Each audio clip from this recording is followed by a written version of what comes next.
कभी कभार कुछ इंसिडेंट्स ऐसे होते हैं कि जो जब होने वाले होते हैं उससे पहले ही हम ये बोलने लगते हैं या सोचने लगते हैं कि आखिर ये क्यों हो रहा है, लेकिन जब वो हो जाता है उसके बाद हमारे मन में आता है कि खैर जो भी हुआ अच्छा हुआ। यही हो रहा है इस टाइम एवेंजर्स के साथ। ओरिजिनली गाइस अगले साल आने वाली एवेंजर्स की जो एवेंजर्स डूम्सडे मूवी है, ओरिजिनली ये एवेंजर्स कैंग डायनेस्टी होने वाली थी, जिसमें मेन विलन जो है वो कैंग होने वाला था, क्योंकि इस मल्टीवर्सल सागा का जो मेन विलन है वो कैंग द कॉन्करर होने वाला था। लेकिन जोनाथन मेजर्स की कंट्रोवर्सी के चलते उन्हें जो है मार्वल से फायर कर दिया गया और एवेंजर्स कैंग डायनेस्टी को कैंसिल कर दिया गया, जिसके बाद मल्टीवर्सल सागा का नया विलन डॉक्टर डूम हमें दिखाया जा रहा है। डॉक्टर डूम जो है इस मल्टीवर्सल सागा का जो है फाइनल बिग बैड होने वाला है, जिसने कैंग को रिप्लेस किया। लेकिन हमारे मन में यही चल रहा था कि कैंग को जिस हिसाब से बिल्डअप दिया जा रहा था, अचानक से डूम को लाना, उसकी स्टोरी जो है अब तक हमें कुछ रिवील नहीं करी गई है कि वो एमसीयू में कैसा होने वाला है, और इसलिए उन लोग और जो भी स्टोरी मार्वल ने प्लान करके रखी है वो पूरी तरह से मेस्ड अप हो सकती है। लेकिन ये सारी चीज़ें जो हैं ये गलत होते हुए साबित हो रही है, क्योंकि मार्वल जो स्टोरी के साथ साथ नॉस्टैल्जिया का भी इस्तेमाल कर रहा है, जिस वजह से फैंस की सारी शिकायत जो है वो दूर होने वाली है। ऐसा क्यों है?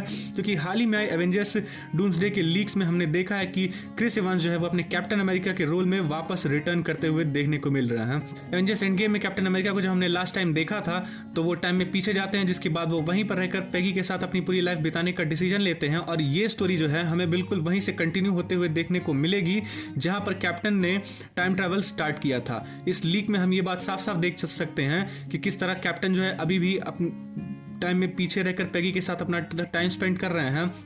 इस टाइम वो पैगी और अपने बच्चे के साथ एक नॉर्मल लाइफ जी रहा है। कहीं ना कहीं स्टीव को इस बात का एहसास ज़रूर है कि उसने जो कुछ भी किया कहीं उसकी वजह से कुछ गलत तो नहीं हो सकता, जिसके बाद जो है हम ये भी देखते हैं इसी लीक में कि स्टीव जो है अपने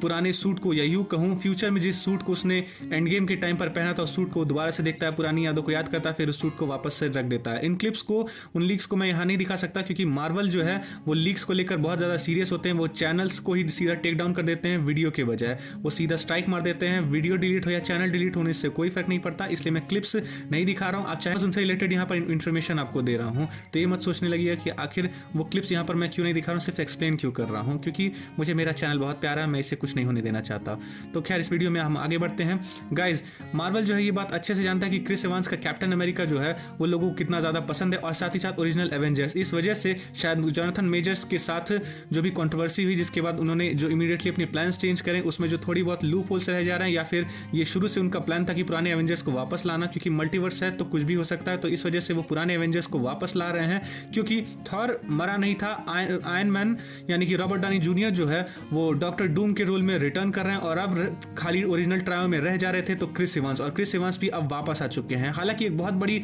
पॉसिबिलिटी ये है कि क्रिस इवांस को जो है डॉक्टर डूम कंट्रोल करे और उन्हें कैप्टन हाइड्रा बनाकर एवेंजर्स से लड़ाए, या कुछ भी हो सकता है। खैर जब एवेंजर्स डूम्सडे रिलीज होगी तो हमें पता चली जाएगी आखिर क्रिस इवांस के साथ क्या होने वाला है, या यूँ कहूँ अवतार के रिलीज होने के टाइम पर हमें ये बात पता चल जाएगी कि क्रिस इवांस का कैरेक्टर एक्चुअली में होने क्या वाला है। क्योंकि अवतार 3 फायर एंड ऐश के एंडिंग में जो है हमें एवेंजर्स डूम्सडे का ट्रेलर जो है वो हमें दिखाया जाएगा, जिसमें जो फर्स्ट ट्रेलर है वो हैवीली कैप्टन अमेरिका पे हो सके तो फोकस करेगा। और जिस हिसाब से लीक्स आ रही हैं, जो अवतार की अभी इनिशियल स्क्रीनिंग्स हुई थी उसमें हमें जो है जिस टीजर को अभी हम जो लीक्स हम देख रहे हैं वो कैप्टन अमेरिका के हैं, तो हो सके तो फर्स्ट लीक बहुत ही हाई चांसेस है कि स्टीव रॉजर्स का होने वाला, और होगा भी, क्योंकि स्टीव रॉजर्स इतने टाइम से बहुत सारे हिंट्स तो हमें मिल ही रहे थे, लेकिन इतने टाइम से हमें स्टीव रॉजर्स कैरेक्टर का कोई हिंट नहीं मिल रहा था, उसका क्या हुआ, कोई भी किसी भी तरह की उनके टाइम ट्रैवल के बारे में कुछ भी एक्सप्लेन नहीं किया गया। और हो सके तो इस मूवी में या यूँ को इस ट्रेलर में हमें बहुत सारे अपने क्वेश्चंस के आंसर मिल जाएंगे, फिर जब मूवी रिलीज होगी तो हमें अपने सारे सवालों के जवाब मिल जाएंगे। तो जब ये मूवी रिलीज होगी तो हमें पता चली जाएगा कि आखिर इस कैरेक्टर के साथ क्या हुआ, और स्टीव इस टाइम कर क्या रहा है, या स्टीव का फ्यूचर क्या होने वाला है। तो खैर अगर आपको वीडियो पसंद है तो इसे लाइक करें, शेयर करें, चैनल को सब्सक्राइब करें। बहुत ही जल्द मिलेंगे एक और मजेदार कंटेंट के साथ, तब तक के लिए घर सुरक्षित रहिए एंड थैंक्स फॉर वॉचिंग।